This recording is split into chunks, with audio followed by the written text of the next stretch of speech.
Mesdames, Messieurs, très chères sœurs, très chers frères, chers amis, j'ai le grand plaisir de vous présenter maintenant un intervenant dont la parole est toujours attendue.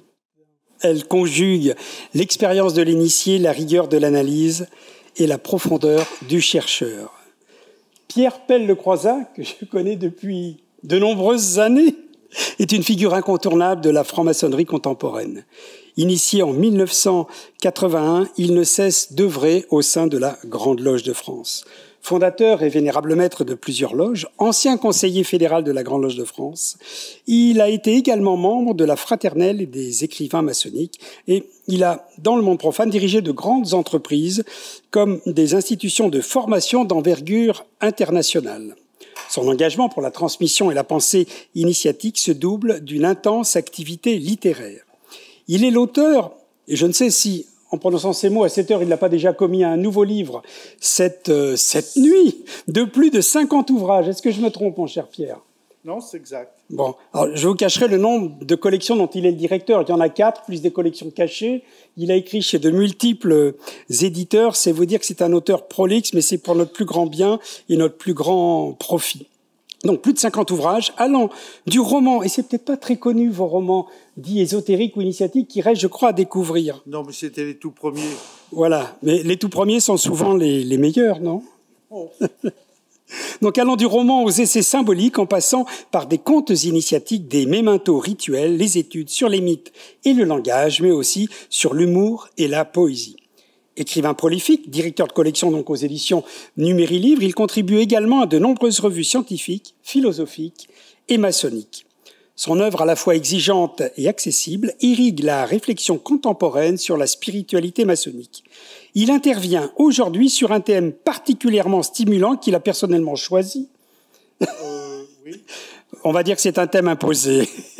Franc-maçonnerie d'aujourd'hui, spiritualité de demain, ou comment penser la voie initiatique à l'aune des grandes mutations de notre temps. Merci de lui faire bon accueil, mais je sais pouvoir vous faire confiance pour applaudir notre très cher frère Pierre. Merci. Mesdames, Mesdemoiselles, Messieurs, et mes chères sœurs, mes très chers frères.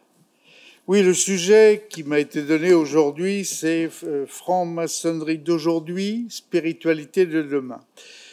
Pour pouvoir parler de la franc-maçonnerie d'aujourd'hui comme d'une spiritualité de demain, nous allons devoir examiner en quoi sa démarche est particulière. La spiritualité fait référence au domaine de l'esprit, et l'esprit à la pensée et à la réflexion. Donc, à un système d'information. Pour nous situer dans le cadre d'aujourd'hui et de demain, nous allons nous placer comparativement aux données les plus avancées de notre temps. Je veux parler de l'intelligence artificielle, l'IA. Comment l'intelligence humaine du franc-maçon se positionne-t-elle par rapport à l'IA? Tout le débat est là. Commençons par montrer en quoi l'homme est un système d'information comme un autre. Tout système organisé contient de l'information, depuis les particules, les atomes, les molécules, les cellules, les organes et les organismes qui forment la masse de l'univers jusqu'aux structures les plus élaborées comme l'homme. L'univers n'est pas composé que de matière et d'énergie, mais d'information, écrit Michel Talbot. À l'intérieur des organismes biologiques, ce qu'on appelle la négantropie, c'est-à-dire la fonction d'ordre, se préserve par les fonctions vitales et dans les organismes psychiques, par les fonctions mentales. La réflexion est la manifestation de la conscience. La vie s'imprime sous forme de parole partout où la parole s'exprime sous les formes de la vie. Ainsi, l'information est une mesure d'ordre puisqu'elle exprime toute forme de création. La perte ou l'enrichissement de l'information est lié à la nature de son support.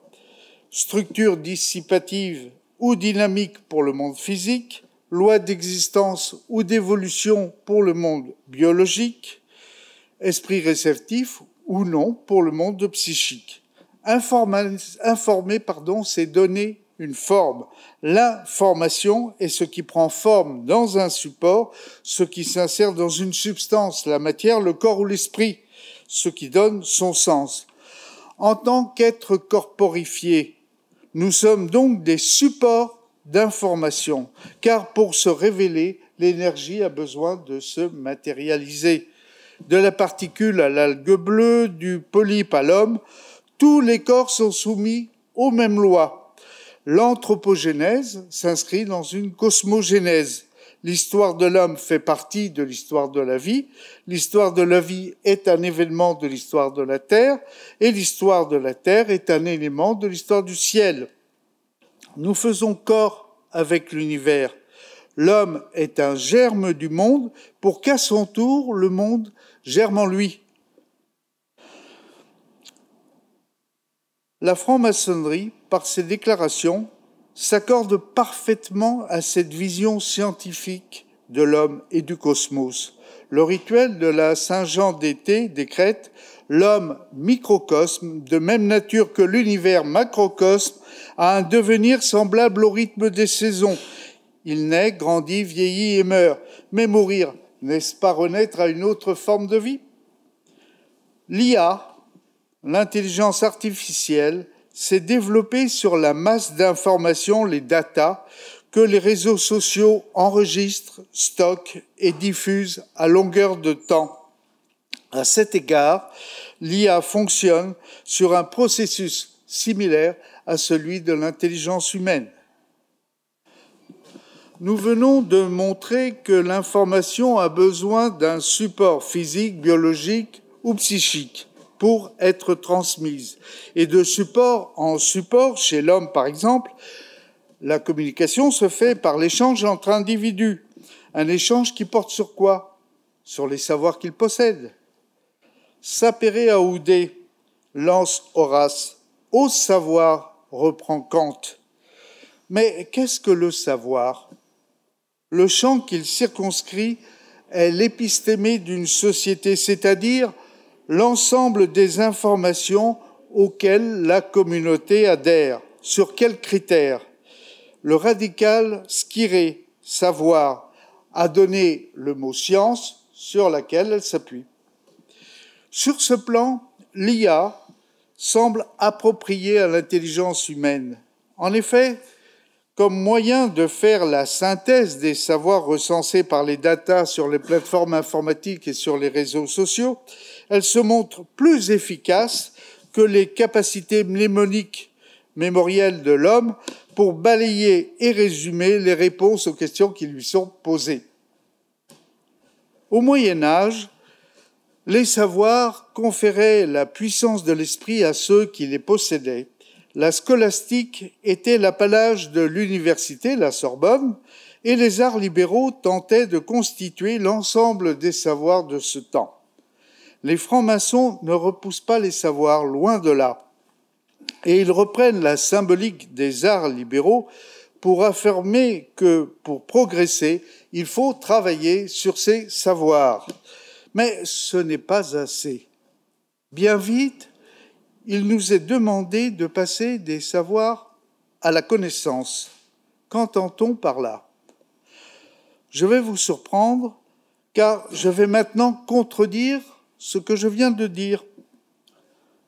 Il n'y a pas de progrès sans transgression des savoirs, car pour découvrir, il faut aller chercher au-delà des acquis, dans le champ de l'inconnu.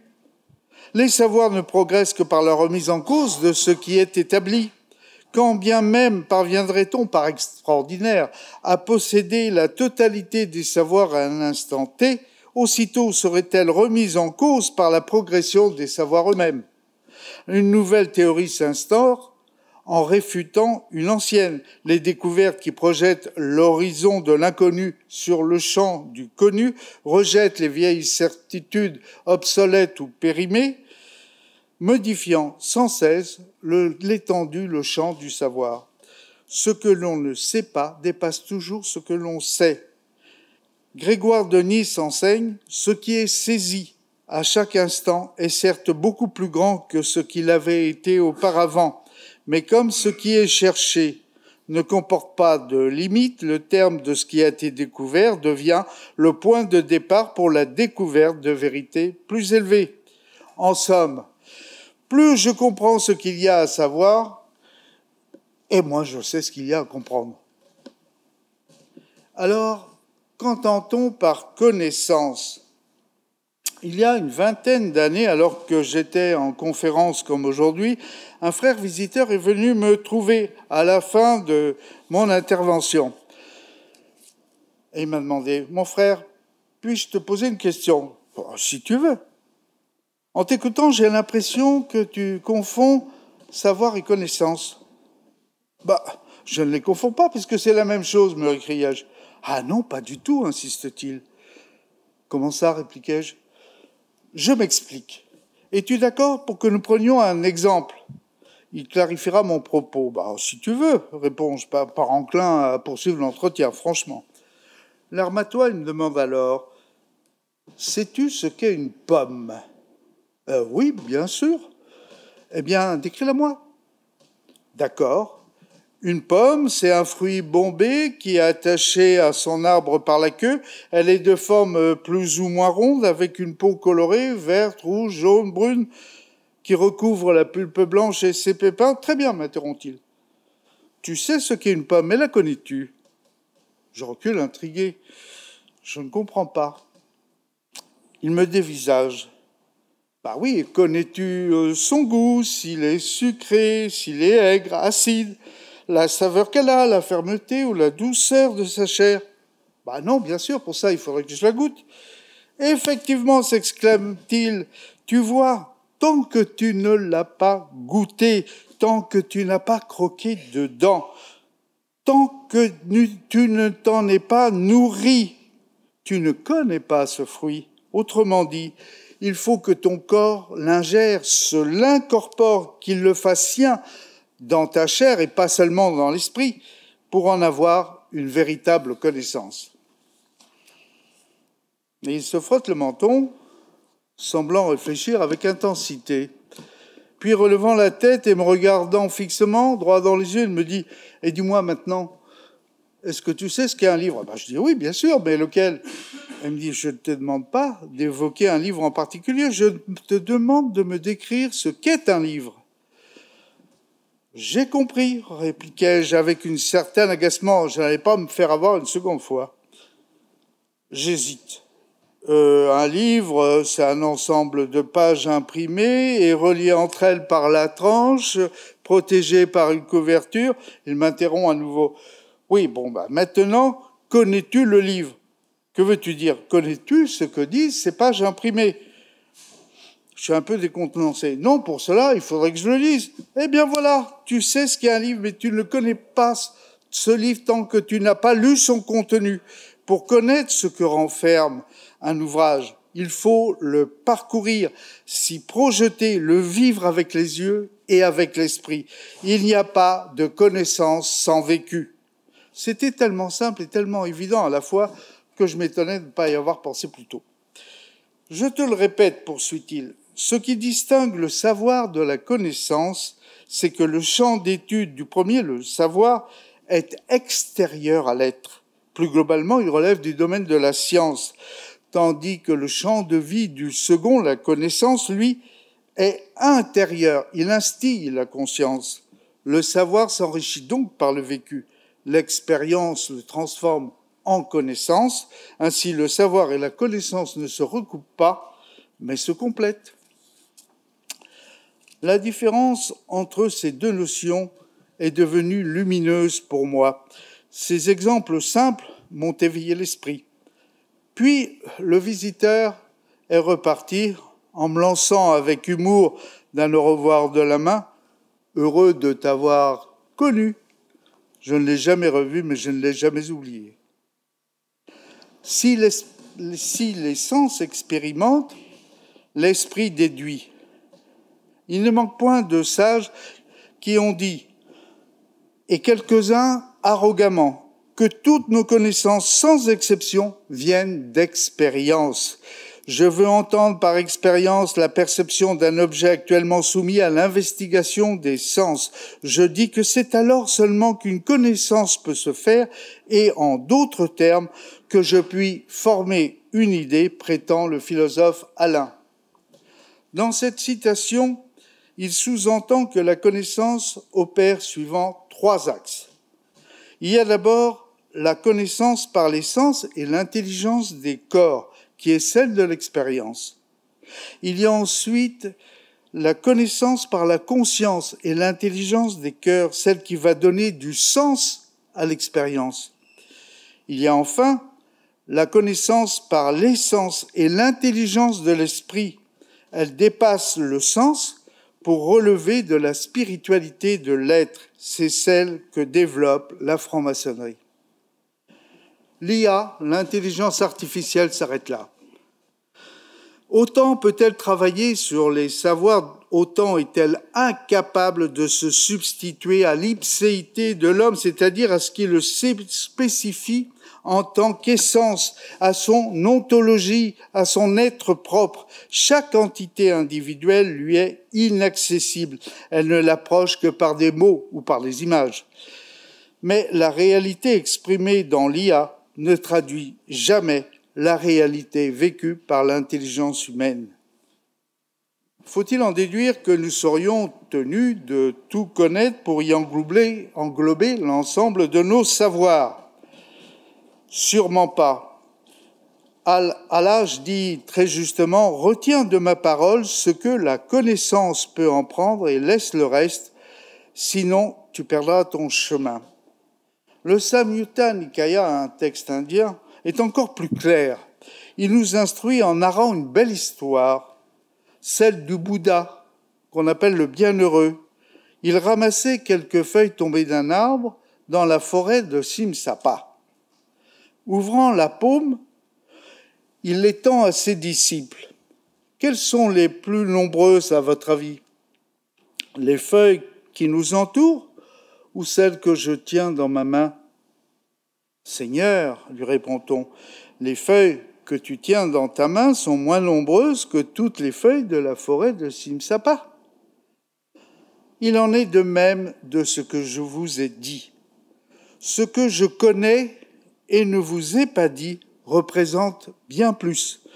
Mais pourquoi ne vous ai-je pas dit tout ce que je connais ? Parce que ce n'est pas utile pour conduire au nirvana.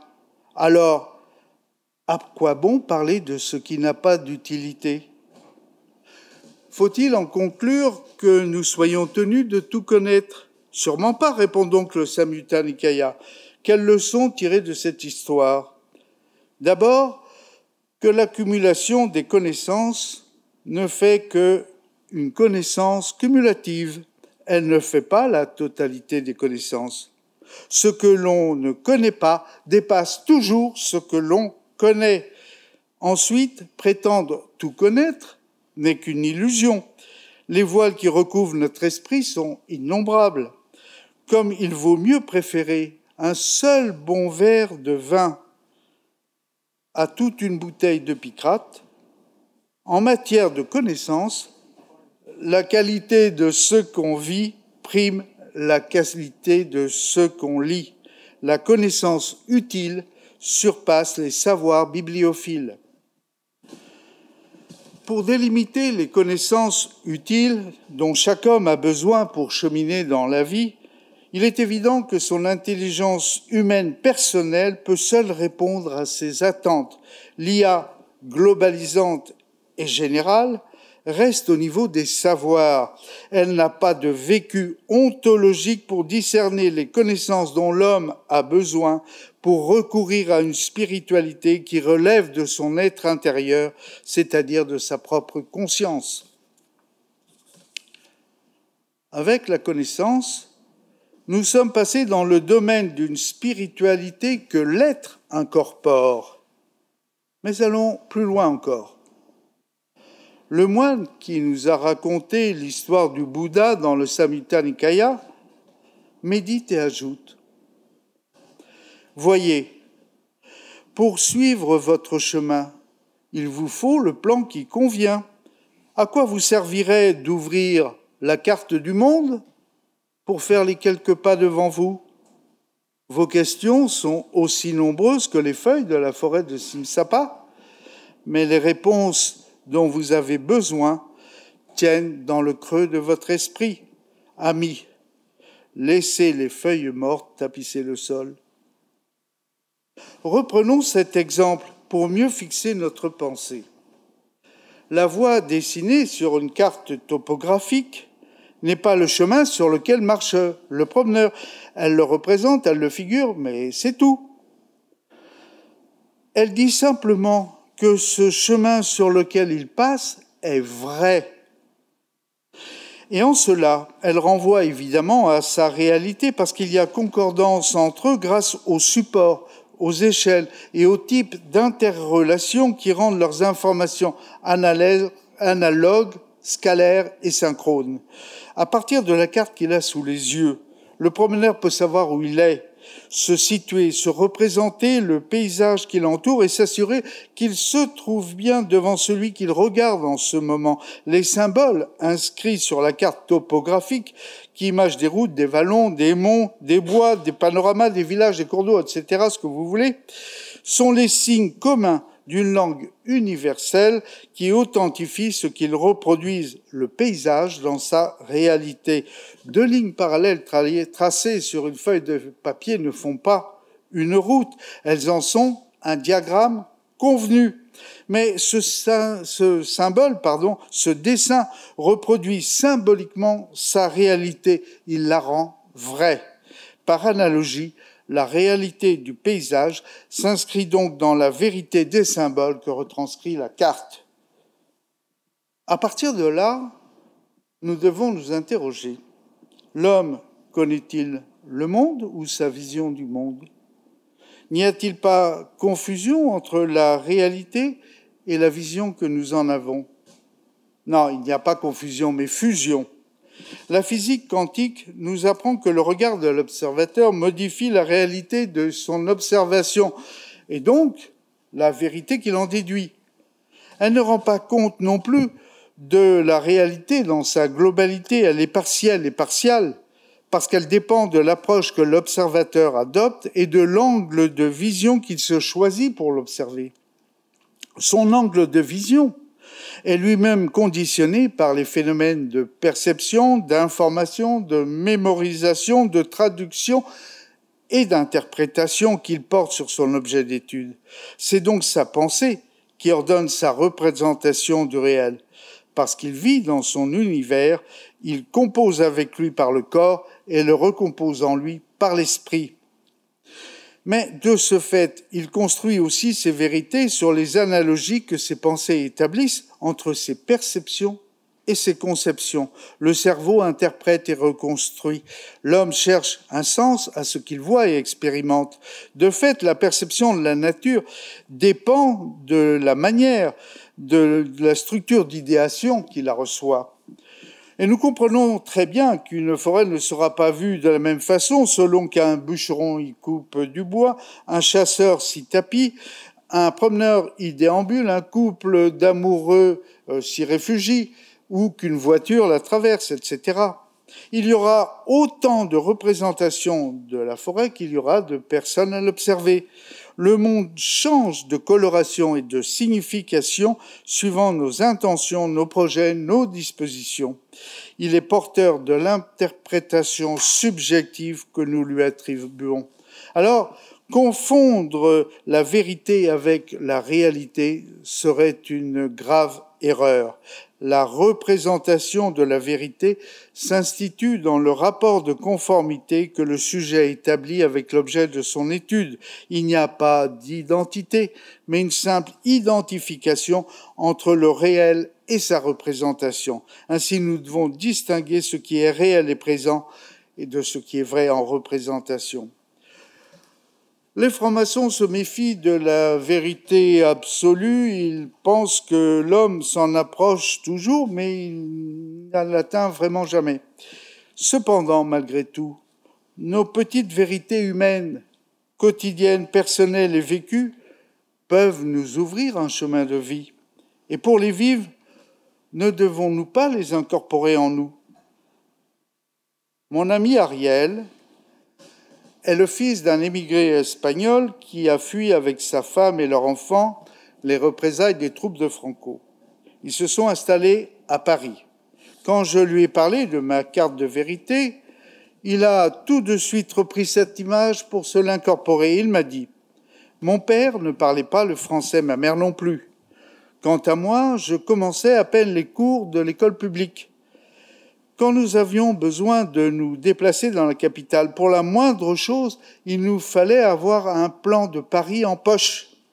Et puis, petit à petit, le temps et les années passant, nous avons appris les noms des rues, la topographie des quartiers, leurs embranchements et leurs entrecroisements, leur proximité aussi. Bientôt, le plan ne nous fut plus nécessaire, nous l'avions en tête, notre mémoire l'a supplanté. Nous n'avions plus besoin de cartes pour nous guider. Nous nous représentions en pensée la réalité de la capitale que nous habitions. Nous étions devenus nous-mêmes la vérité de cette ville dans laquelle nous nous étions perdus autrefois. Tu comprends, me dit-il? Alors je réponds, oui, tu es en train de me dire que je dois transformer mes connaissances en vérité à vivre pour me diriger dans l'existence. Autrement dit que ce n'est pas la vérité qui importe, même s'il est important de la connaître. Ce qu'il faut chercher à devenir, c'est un homme vrai en soi, quelles que soient les circonstances dans lesquelles nous nous trouvons. Ce n'est pas l'IA qui dépasse les limites de l'intelligence humaine, c'est au contraire l'intelligence humaine qui limite l'IA. Autant l'IA peut travailler sur les savoirs, autant est-elle incapable de se substituer à l'exchéité de l'homme, à ce qui le spécifie en tant qu'essence, à son ontologie propre. Chaque entité individuelle lui est inaccessible. Elle ne l'approche que par des mots ou des images. Mais la réalité qu'elle exprime ne traduit jamais la réalité vécue par l'intelligence humaine. Ces vérités qui reflètent notre réalité et qu'assimile notre intelligence humaine sont à l'opposé du monde virtuel et de la réalité augmentée que nous propose l'IA et ses métavers. Les fake news pullulent sur la toile et les réseaux sociaux. Sans esprit critique développé, l'infobésité actuelle, c'est-à-dire le surplus d'informations dont nous disposons, ne permet plus de distinguer les informations vraies de celles qui sont trompeuses, inexactes ou fausses. L'IA, dès lors, peut devenir dangereuse pour nos intelligences humaines. Parvenu là, vous ne manquerez pas de me faire remarquer, avec l'exemple de ma carte de vérité, que nous avons quitté le domaine de la logique et du raisonnement pour celui des conventions.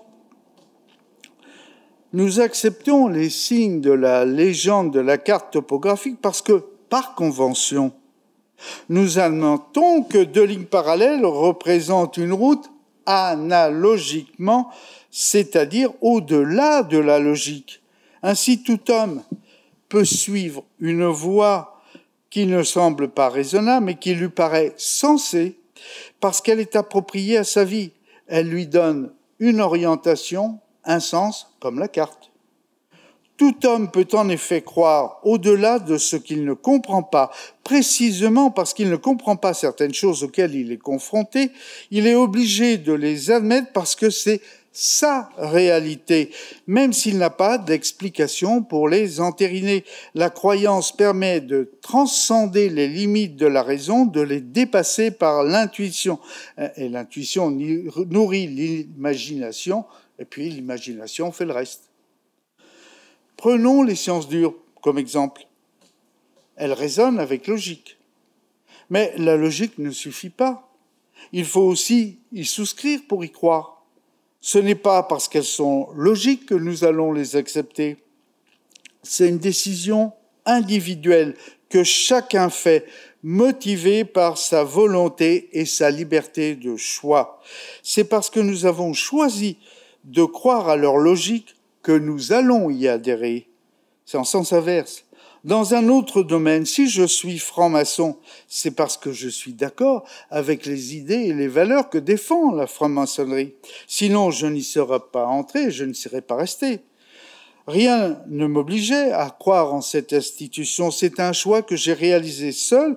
Et je paye une cotisation annuelle, ah oui, j'en sais quelque chose, pour participer à ces réunions et à ces travaux. J'en suis membre actif. J'ai incorporé la franc-maçonnerie en moi. L'envie et le libre choix poussent l'homme. La logique n'induit pas son choix. Le croire a ses raisons que la raison ne comprend pas toujours. De cette manière, elle peut devenir raisonnable sans être raisonnée et crédible sans être crédule. L'assentiment suffit à conforter ses choix de vérité en dehors de toute certitude. La croyance peut d'ailleurs se passer de preuves, mais pas la raison. À l'extrême, la vérité n'a pas besoin de s'appuyer sur la réalité pour s'exprimer. Du moment que j'y crois, qu'importe que la réalité soit tranche assorine en invoquant Don Quichotte. La différence de l'intelligence humaine par rapport à l'IA devient ici essentielle. L'IA ne travaille pas en termes de croyance, mais en termes d'efficacité. Elle cherche la meilleure réponse qu'elle peut apporter grâce à l'ensemble des données dont elle dispose. L'au-delà de soi et de sa logique ne concerne que l'intelligence humaine qui seule peut donner crédit à autre chose qui la dépasse et auquel elle décide d'adhérer. La réalité de l'homme n'est pas la réalité reproduite, virtuelle ou augmentée de la technologie. Ainsi, toute connaissance a besoin d'une pensée pour s'y couler, d'une vérité pour y croire, des valeurs pour l'identifier, d'actions pour l'expérimenter et d'un sens pour lui donner une direction. Il faut donc apporter une grande attention à ces valeurs pour qu'elles soient le reflet de nos pensées, comme un miroir aigrisé, car nos pensées lient nos actes. Pour le franc-maçon, la vertu qu'il prône ne s'acquiert pas sans effort. Elle est un combat constant contre les vices et les passions qui sont en lui. Il progresse en réfrénant les mauvais penchants qui le hantent. Il ne peut devenir maître de lui qu'en exaucant les valeurs éthiques auxquelles il croit. Y a-t-il des valeurs spécifiquement maçonniques ? Odon Vallée, vous le connaissez tous, lors d'une conférence qui s'était non pas tenue dans ce temple, mais celui du dessus, répond: il peut y avoir une spiritualité laïque comme il y a d'ailleurs une morale laïque qui n'est pas si éloignée de cela, de la morale chrétienne. Si vous reprenez les livres d'instruction civique de la Troisième République, après la séparation de l'Église et de l'État, on a souvent gardé les mêmes livres. On a juste supprimé quelques références à Dieu, on a supprimé la croix. En gros, on a gardé la même morale et une spiritualité qui n'en est pas si éloignée. La franc-maçonnerie prétend à l'universalité. Elle a un regard propre sur ses valeurs qu'elle intègre dans ses enseignements. Elle demande à ses membres d'être libres et de bonne mœurs.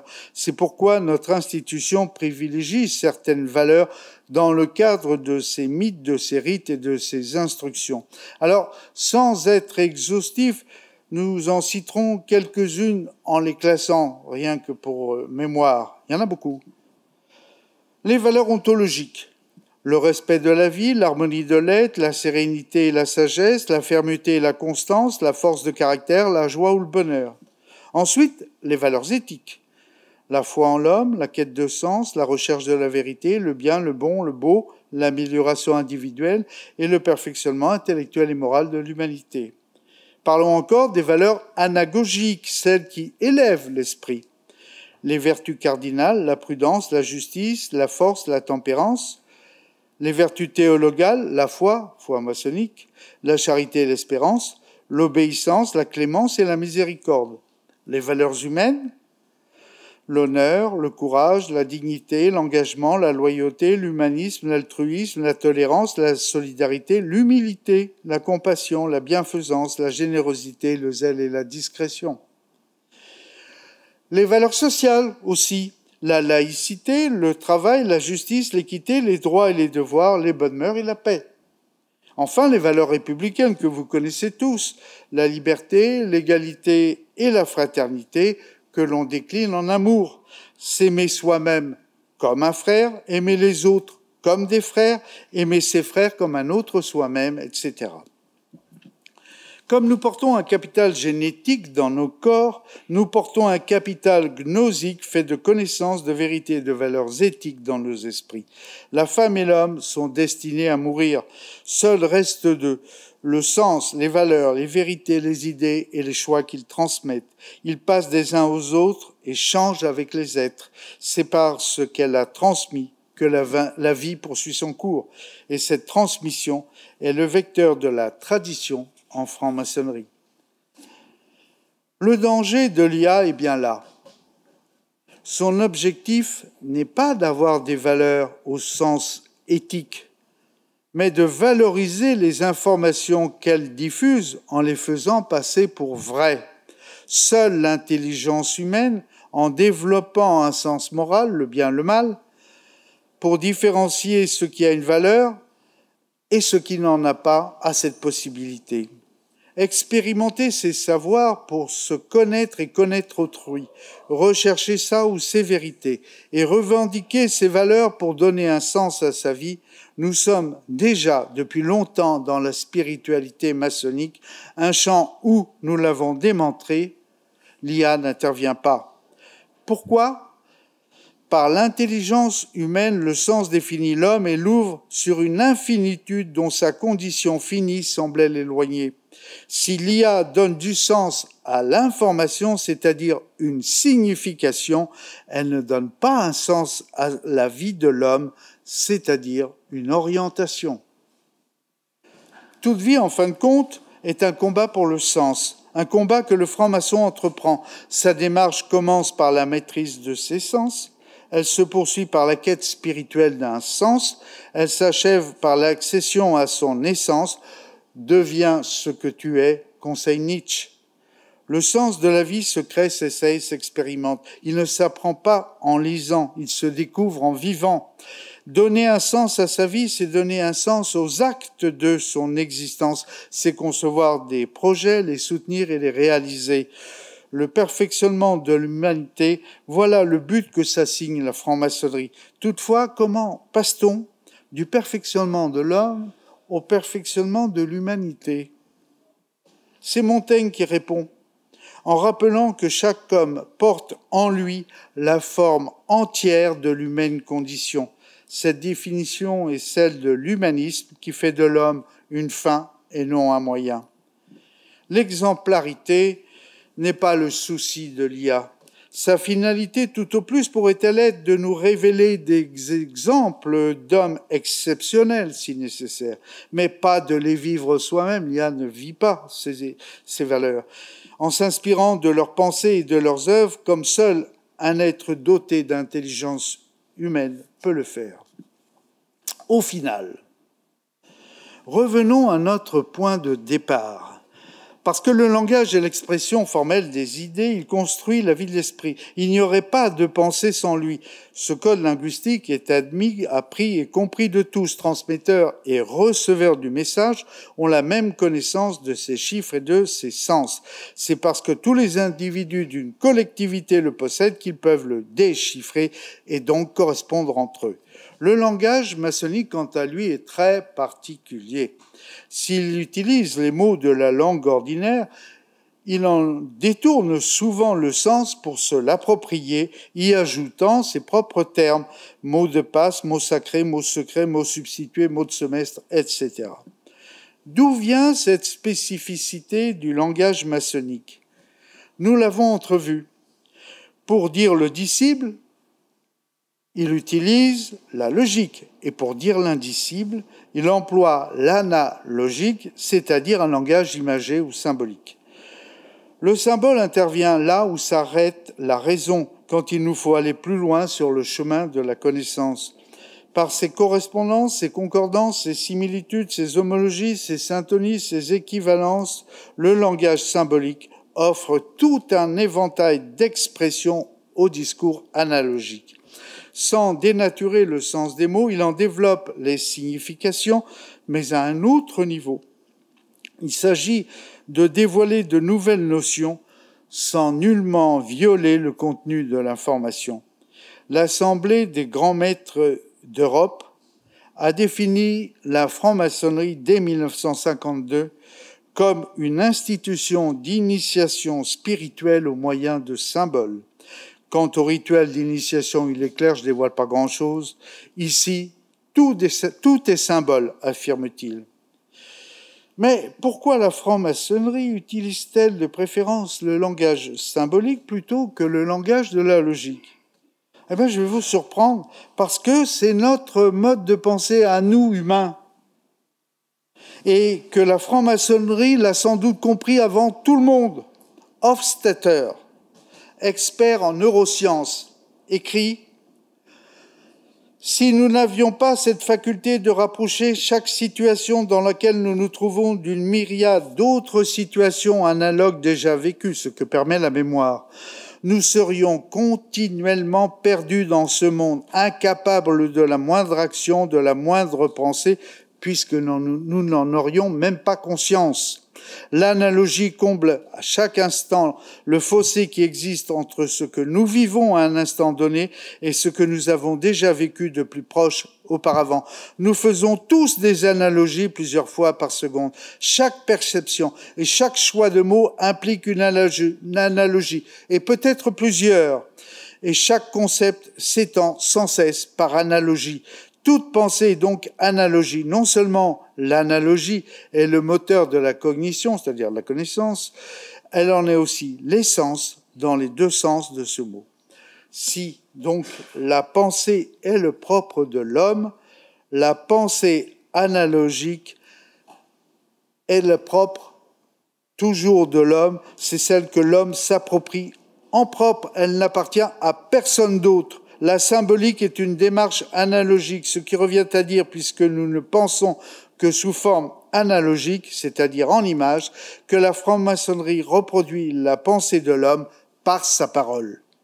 Après Jacques Monod, un scientifique français prix Nobel, je reprendrai ces termes et je dirais « C'est à l'homme de refaire sa cathédrale, son pilier central, dont la clé de voûte est la spiritualité. » Je terminerai en disant, donc je parle de l'IA, si l'IA symbolique utilise aujourd'hui l'analogique, c'est uniquement pour effectuer des tâches de traitement de l'information. En intelligence humaine, la symbolique est une source d'information pour le franc-maçon en particulier. Reste à savoir comment va évoluer l'IA symbolique. Pour conclure, je reprendrai les réflexions d'un spécialiste sur les avantages et les dangers de l'IA. Voici ce qu'il dit. L'IA s'attaque désormais aux fonctions intellectuelles haut de gamme, remplaçant la réflexion humaine. À l'université, ce qui devait être un outil d'assistance devient un substitut. C'est la capacité à réfléchir qui fait la différence. Et cette capacité s'érode lorsqu'elle n'est plus sollicitée. À force d'externaliser la pensée, les expertises s'étiolent. Déléguer la réflexion, c'est en perdre progressivement la maîtrise. Mais il y a pire à venir. À force d'avoir recours à l'IA comme prothèse cérébrale, ceux qui auront perdu les compétences critiques de l'analyse, de la créativité et la capacité d'adaptation seront marginalisés. La solution n'est pas de bannir l'IA, bien sûr. Il n'en est pas question, elle est là et il faut l'utiliser, mais de redéfinir son usage. Bref, l'IA doit être un levier, mais pas une béquille. J'ajouterai qu'elle doit rester un moyen, un outil, et ne pas devenir une fin, un substitut à l'être de l'homme. Alors oui, l'intelligence humaine aura encore de beaux jours devant elle. Quant à la franc-maçonnerie, elle continuera de promouvoir une spiritualité qui éclairera les femmes et les hommes de demain, tant qu'elle valorisera dans l'humain l'harmonie du corps, du cœur et de l'esprit pour soi et pour autrui. Merci pour votre écoute, mesdames et messieurs.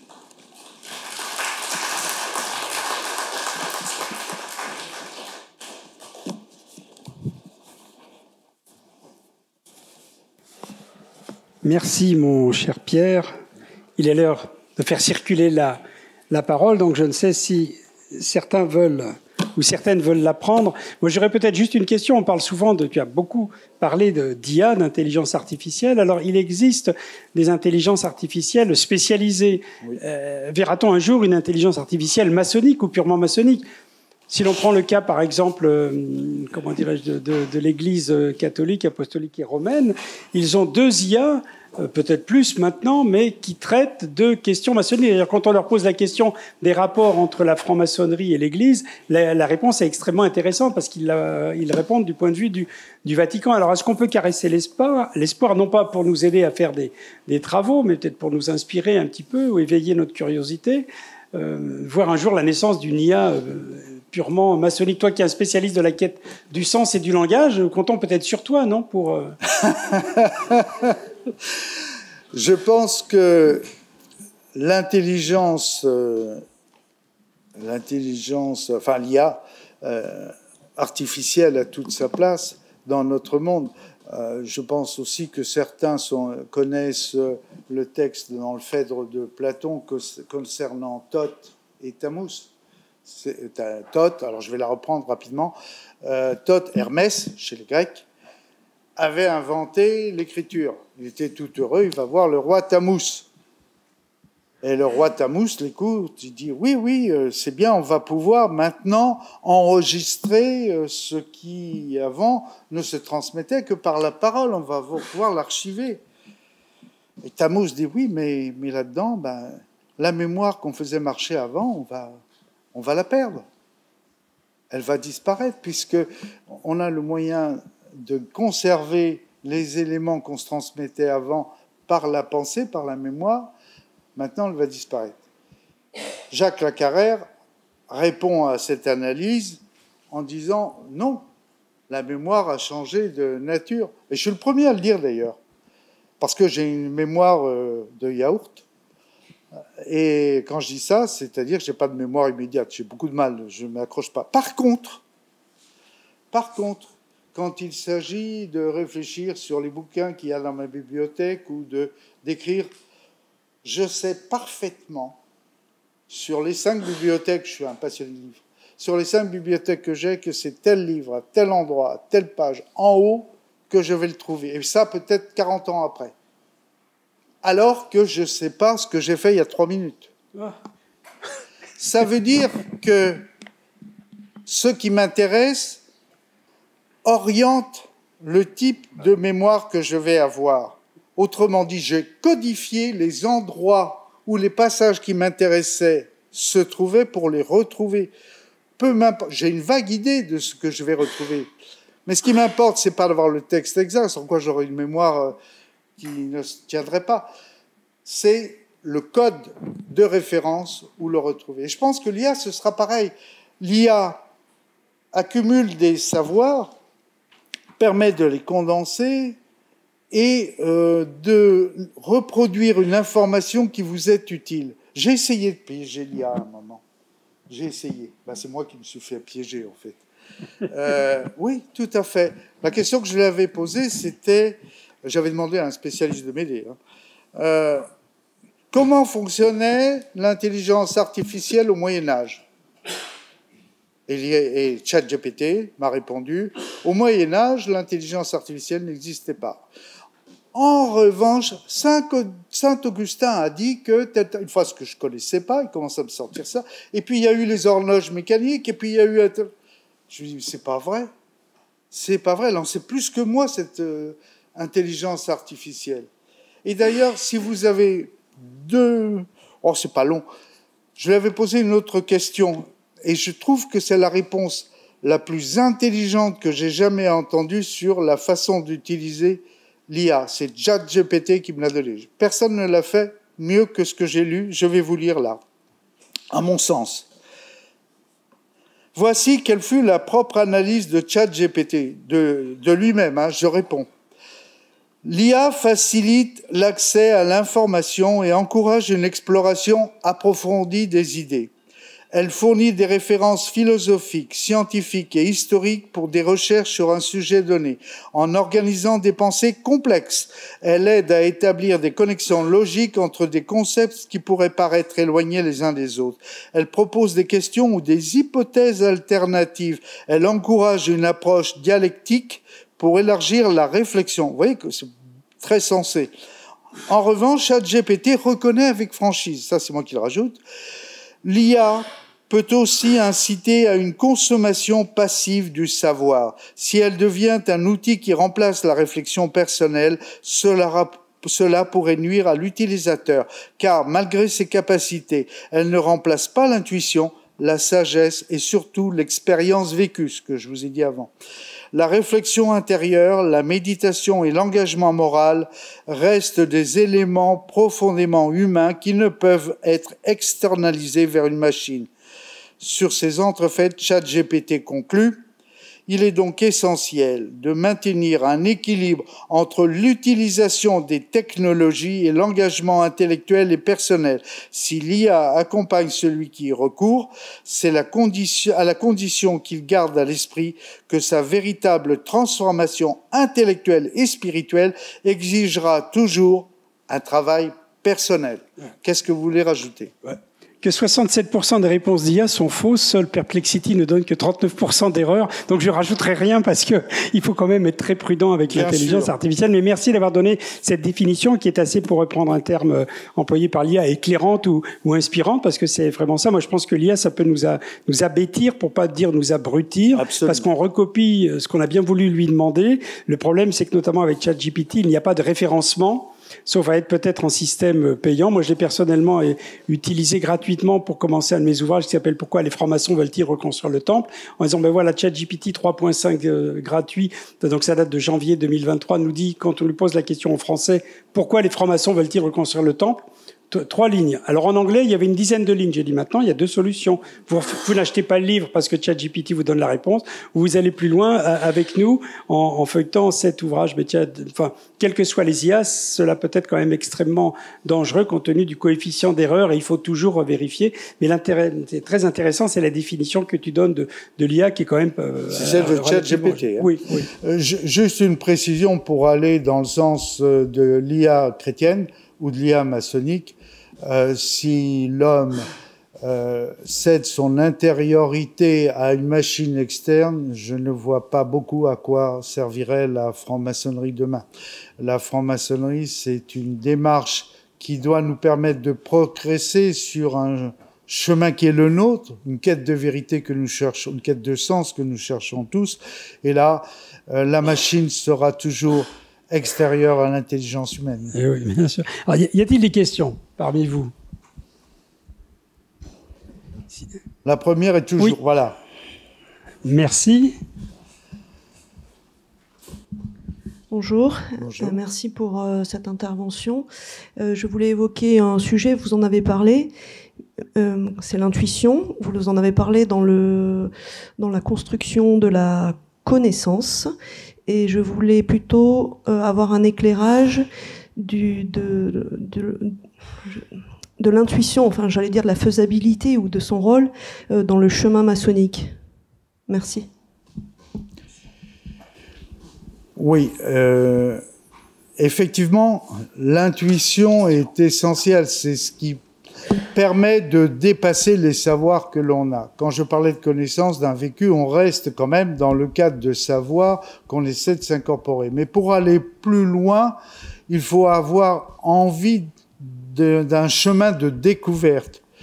La franc-maçonnerie vous pousse à aller au-delà de vous-même.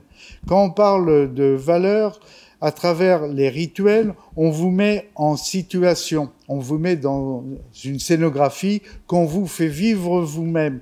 On vous fait vivre physiquement des épreuves pour interpeller votre esprit quelque part, parce qu'en même temps, on vous transmet des messages. Mais c'est vous qui les incorporez, c'est vous qui les vivez, c'est vous qui allez leur donner un sens. Et vous allez petit à petit, au cours du temps, en progressant de degré en degré, vous perfectionnez sur ce chemin de sens, cet au-delà de vous-même que vous cherchez. Alors quand je parle d'au-delà de soi-même, ça paraît toujours des termes nébuleux, mais ça veut dire qu'il faut faire l'effort de travailler sur soi. Pardon, je vais prendre un verre d'eau.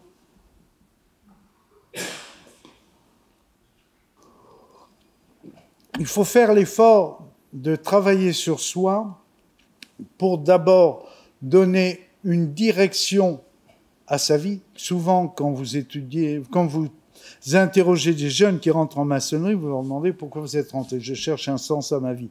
Bon, quand on a dit ça, on a tout dit, on n'a rien dit. Il faut le construire, ce sens. La maçonnerie est une démarche, c'est-à-dire ce qui vous met en chemin, ce qui vous amène à aller plus loin que vous-même. Beaucoup m'ont demandé, ça c'est un peu pour aller plus loin, m'ont demandé souvent, mais pourquoi vouloir donner un sens à sa vie si la vie est absurde ? Ah oui, ça c'est évident. Bonne question. Eh bien la réponse, je l'ai faite pour moi, je vous la donne. Vous en ferez ce que vous voulez. Je m'appuie sur Pascal et sur Camus. Pascal, vous connaissez, a fait un pari, le pari pascalien, c'est-à-dire j'ai intérêt à croire en Dieu. Pourquoi ? Parce que si Dieu existe, j'ai gagné. Si Dieu n'existe pas, j'ai rien perdu puisqu'il n'existe pas. Le problème de ce pari, c'est qu'on pose Dieu comme existant pour pouvoir raisonner après dessus. Ça veut dire que le pari est faussé. En revanche, si je l'adapte à la notion de sens, est-ce que ma vie a un sens ou est-ce que ma vie n'en a pas, c'est-à-dire qu'elle est absurde ? De la même manière, si ma vie a un sens, j'ai intérêt à parier pour le sens et à lui trouver un. S'il n'en a pas et que je donne un sens à ma vie, j'ai une réaction qui est absurde puisque la vie n'a pas de sens. Et donc, je suis bien dans cette absurdité, je suis dans le bon sens, absurde, mais dans le bon sens. Ça, c'est pour le jeu de mots. Si on va plus loin et qu'on raisonne là-dessus, donner un sens à sa vie dans un monde qui n'en a pas, c'est faire entrer le sens dans le monde. Et à ce moment-là, le monde devient sensé malgré lui. Donc on a toujours intérêt à vouloir donner et à donner un sens à sa vie. D'ailleurs, c'est une évidence. Vous naissez, vous ne savez pas pourquoi, vous mourrez pas davantage entre les deux. Le mieux que vous avez à faire, c'est de vivre intelligemment votre vie. C'est la seule chose que vous pouvez faire. À défaut de vous occuper de ce qu'il y avait avant ou de vous occuper de ce qu'il y avait après, commencez par vous occuper de ce dans quoi vous êtes. Voilà. Alors, je n'ai pas tout à fait répondu à votre question, mais j'ai rebondi dessus volontairement. Y a-t-il de nouvelles questions ? Moi, j'en aurais peut-être une en complément. La franc-maçonnerie, depuis les temps immémoriaux, a voulu toujours construire des ponts entre tradition et avenir. Alors, pas te poser, c'est pas une question piège, quelle serait la spiritualité maçonnique de demain que l'on pourrait offrir à tous ces jeunes, surtout en quête de sens. On le voit bien, de plus en plus de baptêmes, de plus en plus de recherches de soi dans ce monde qui est un peu fracturé. Quelle pourrait être, selon toi, cette possibilité que la franc-maçonnerie pourrait offrir à nos amis non encore maçons ? Je vais peut-être en choquer certains. À mon sens, c'est une opinion personnelle. C'est s'intéresser à ces jeunes qui sont perdus et qui sont en recherche et qui parfois frappent à notre porte. Quand je dis ça, je pense à une expérience vécue après 45 ans de maçonnerie, j'en ai vu. J'étais à Paris à l'époque, dans une des loges d'ici, et on a rentré un ou deux frères, jeunes, au départ. Et puis, ils se sont passionnés pour la franc-maçonnerie. On les a fait travailler et on les a fait participer à des TBO qu'on a organisés. Parce que, vous ne le savez peut-être pas, mais les jeunes qui arrivent sont soumis au silence pendant un certain temps. Donc, ils écoutent, ils apprennent à entendre, à écouter. Mais là, alors, je vous parlais de Odon-Vallée. C'était à cette occasion. On avait invité Odon-Vallée et un grand maître. Là, on leur a dit, vous êtes 5, chacun parlera 1 minute. Et comme c'était la loge Tortnuguès, on avait fait une grande fête pour honorer, je ne sais pas quel anniversaire de Tortnuguès. 1 minute, ils avaient le droit de parler. Et ils se sont, devant le grand temple, complètement plein, archi plein, ils se sont sentis importants de parler 7 minutes devant cette immense assemblée. Ils en ont parlé à leurs copains, et leurs copains ont envie de rentrer, parce que c'était eux les moteurs, C'est eux qui les ont fait rentrer, parce qu'ils ont été convaincus, on s'est intéressé à eux. Alors c'est tout bête, ça, je dis pas qu'on s'y intéresse pas, mais plutôt que de leur asséner des choses comme on l'a fait à mon époque, parce qu'on ne pouvait pas discuter, à l'époque, c'était ci, c'était ça. Bon, je vous dis, je suis pas jeune, ça a changé, heureusement. Mais les écouter, parler avec eux, les intéresser et les faire participer en dehors des cérémonies, ça va de soi, mais faire des choses qui font qu'ils se sentent intégrés. Je pense que ça viendra tout seul après. Et puis répondre à leurs demandes. J'ai dirigé ce qu'on a appelé à un moment l'école de management de la Fac Pasqua. Eh bien, comme les anciens élèves étaient venus me voir, ils m'avaient dit Monsieur Pell, on sait que vous êtes franc-maçon. Ben oui, bon, je m'en cache pas. On aimerait bien qu'on vienne nous en parler un peu. On aimerait bien que quelqu'un vienne nous dire un peu ce que c'est, parce que ça pourrait nous intéresser. J'en ai fait part, parce que je leur ai dit, moi, j'ai pas le droit d'en parler. Je suis pas un représentant, j'ai pas le droit d'en parler. J'en ai parlé, j'ai souvent renouvelé la demande. Personne n'est jamais venu. Voilà, il y a peut-être des choses à faire. Je ne dis pas que j'avais raison. Je dis que simplement, il faut aller au-devant des jeunes. Ils ne viendront pas forcément à nous. Voilà. Merci Pierre. Mais s'il n'y a pas de questions, je vous propose de clore cette conférence et de remercier Pierre Pell-Lecroizac qui va être maintenant en dédicace au stand Numérilibre. Voilà. Merci Pierre et puis merci à vous. Et rendez-vous tout à l'heure, je crois que c'est 15h45 pour la conférence prochaine, un dialogue à deux voix avec Christophe Bourseiller, que vous connaissez peut-être tous en sa qualité de journaliste et intervenant régulièrement sur les médias, et notre sœur Dominique Cagliardi, qui est la vénérable maîtresse d'une loge de recherche de la Grande Loge féminine de France, Bathilde de Vérité, et qui discuteront à deux voix donc sur les loges de recherche et de l'intérêt des loges de recherche. À tout de suite. Merci à vous.